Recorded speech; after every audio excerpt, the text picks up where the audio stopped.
MDI world की जानिब से आपकी खिदमत में हाजिर है अनमोल खजाना। बिस्मिल्लाहिर्रहमानिर्रहीम। अस्सलामु अलैकुम नाजरीन, उम्मीद करते हैं आप सभी लोग खैर आफियत से होंगे।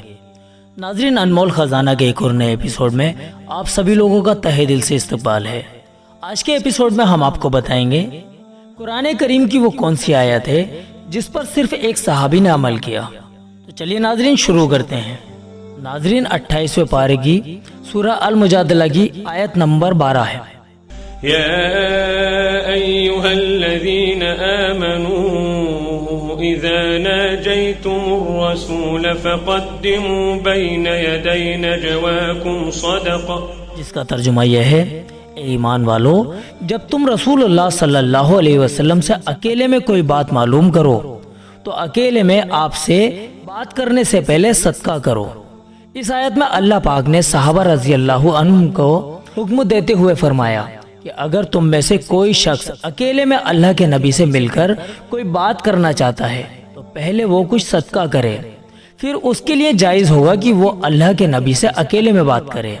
ये इस आयत का मतलब था। अब उन सहाबी रजी अल्लाह अन्हु के बारे में भी जान लीजिए जिन्होंने अकेले ही इस आयत पर अमल किया। नाज़रीन, जब ये आयत नाजिल हुई तो सबसे पहले हजरत अली रजी अल्लाह अन्हु ने इस पर अमल किया।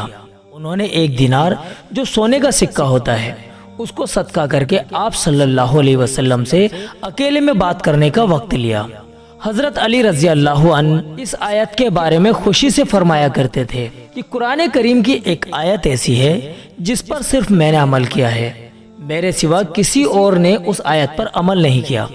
हजरत अली रजी अल्लाह अन्हु से पहले किसी ने भी इस आयत पर अमल नहीं किया। ये तो बिल्कुल साफ साफ समझ में आ रहा है, क्योंकि हजरत अली रजी अल्लाह अन्हु वो शख्स हैं जिन्होंने सबसे पहले इस आयत पर अमल किया, और उनके बाद किसी और ने इस आयत पर अमल इसलिए नहीं किया क्योंकि बाद में अल्लाह पाक ने इस आयत के अंदर बयान किए गए हुक्म को खत्म कर दिया।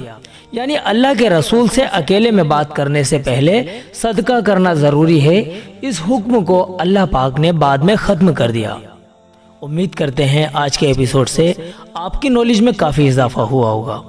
इसी तरह की जानकारी हासिल करने के लिए आप हर रोज़ सुबह 11 बजे अनमोल खजाना का एपिसोड ज़रूर देखा कीजिए। चलिए नाजरीन, मिलते हैं अगले एपिसोड में। तब तक के लिए आप अपनी दुआओं के साथ हमें इजाज़त दीजिए।